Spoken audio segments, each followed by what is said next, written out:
à toutes et à tous, bienvenue à l'écoute de Prévention Santé, un programme d'information produit par RNCO et la participation scientifique de SOS Médecins Cameroun. Monseigneur Samuel Kleda, archevêque de Douala et phytothérapeute, propose aux Camerounais depuis quelques semaines un remède traditionnel à base de plantes, tout en refusant de dire qu'il a trouvé un traitement contre le coronavirus, ce qui est d'ailleurs tout à son honneur. Il parle cependant de guérison concernant les personnes qu'il a reçues à ce jour, soit environ à peu près 1500 personnes. Alors il semblerait, d'après ses dires, que le gouvernement serait prêt à le suivre où, pour faire quoi? Le sujet reste ouvert et les questions également. Alors, le dit traitement aurait été testé dans un des laboratoires du ministère de la Santé au Cameroun. Le sujet concernant les vérifications de non-toxicité du dit produit serait en cours de discussion, en tout cas, mais de là à parler d'essais cliniques, le sujet ne semble pas être, lui, d'actualité. Cela étant, l'archevêque de Douala reçoit de plus en plus de soutien, notamment financier, pour suivre et approfondir ses recherches. Voici donc la première partie de votre programme Prévention Santé. La deuxième partie sera, elle, consacrée à la chloroquine et à la polémique concernant le professeur Raoul et la suspension des essais cliniques évaluant l'hydroxychloroquine.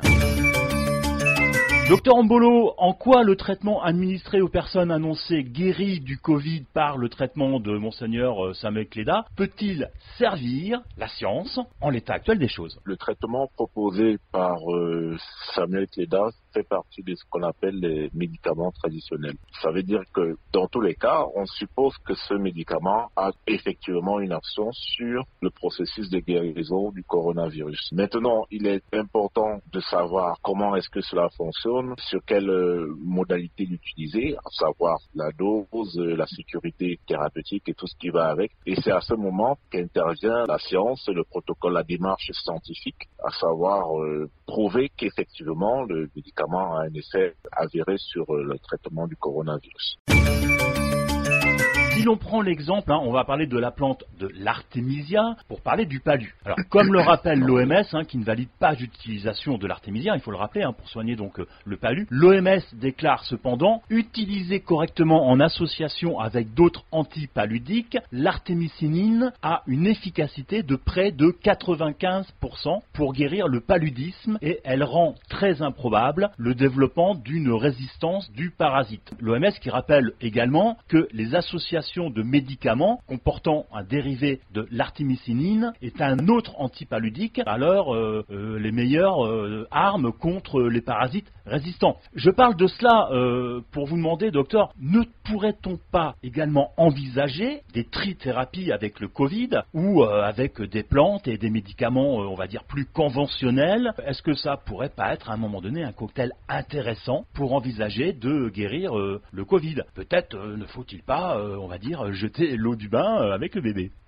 Bon, de toute façon, la démarche scientifique, là encore, intervient à ce niveau. Parce qu'il y a plusieurs paramètres à prendre en compte. Premièrement, déjà les considérations éthiques, il va de soi, parce que ce sont des expériences qui doivent être, ce sont des essais cliniques, des études expérimentales qui vont être faites sur l'homme.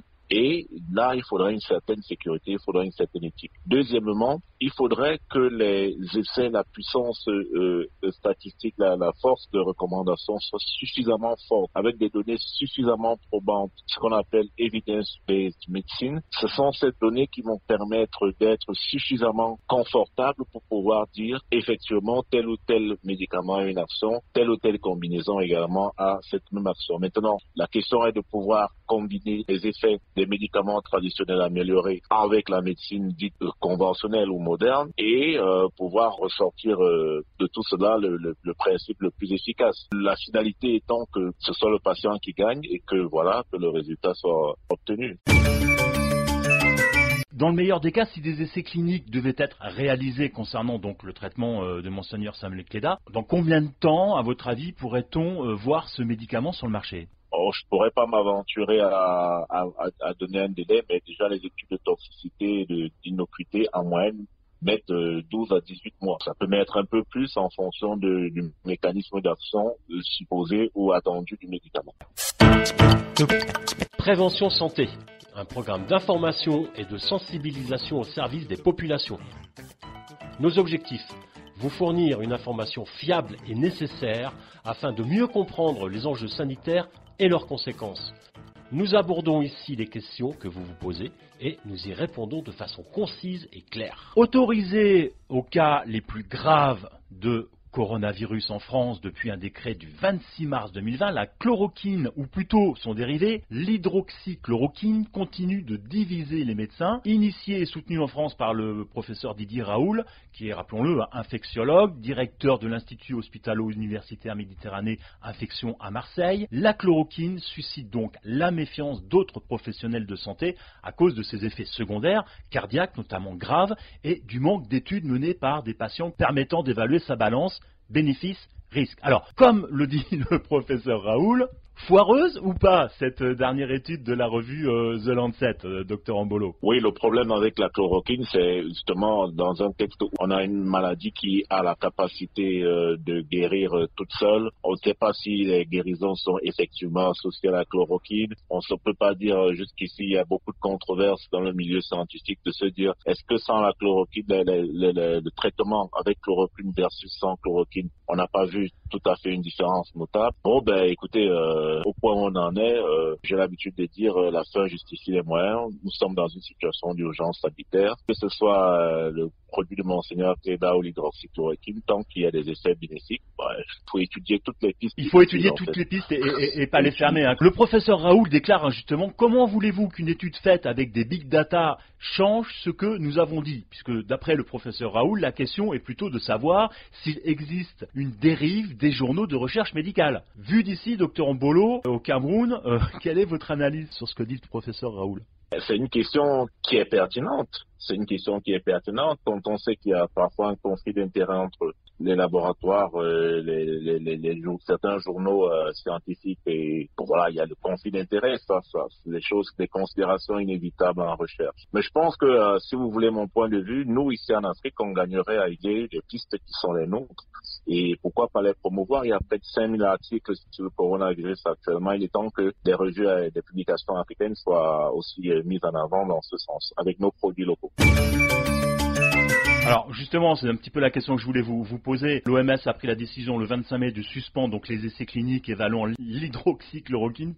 Est-ce que c'est une sage décision et qui a à gagner dans ces arrêts cliniques et qui pourrait, on va dire, être les grands perdants? Docteur Ambolo, déjà, est-ce que concrètement c'est une bonne décision en ce moment de fermer cette piste? Écoutez, la décision, je l'accueille avec beaucoup de pincettes parce que de toute façon, comme je l'ai dit tout à l'heure, toutes les possibilités doivent être explorées avec le plus grand intérêt. Parce qu'après, le plus grand perdant, comme vous le dites, c'est les patients. C'est nous les patients. Et tout le monde est concerné par cette situation. Donc, il serait temps d'étudier avec le plus grand sérieux toutes les pistes possibles. Je vais vous poser la question autrement. On a bien compris, les grands perdants, c'est les patients. Qui a à gagner dans ces arrêts des essais cliniques? Ben écoutez, ceux qui ont gagné, on va pas remuer. On va pas faire de langue de bois, soyons clairs.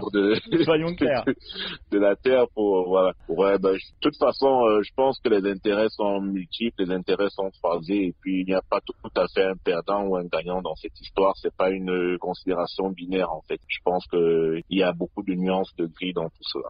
Et beaucoup d'intérêts financiers quand même en jeu quelque part. Bien sûr, on parle de pharmacie, on parle de traitement, on parle de vaccin, on parle de voilà, c'est Big Pharma, c'est tout ce qui va avec. Donc c'est de gros intérêts. Docteur Ambolo, en tout cas, je rappelle que vous êtes président de SOS Médecins Cameroun. Merci pour on va dire cette expertise qui, je l'espère, aura permis à de nombreuses personnes de mieux comprendre cette situation actuelle qui est compliquée. Prévention santé, c'est fini pour cette fois-ci. On se retrouve très prochainement avec un nouveau sujet qui, j'en suis certain, continuera de vous passionner et en tout cas de vous informer de façon claire et précise comme nous aimons à le faire. Portez-vous bien, prenez soin des autres et de vous. Merci à tous les partenaires qui permettent de faire vivre ce programme et plus particulièrement à l'équipe des SOS Médecins Cameroun et à son président, le docteur Ambolo. Merci également à Sino Media et à son équipe du JDC, le journal du Cameroun, où vous pouvez d'ailleurs retrouver le podcast de ce programme en ligne. Si vous avez des questions à poser concernant notre programme Prévention Santé, envoyez un mail à wilsonafrique@gmail.com.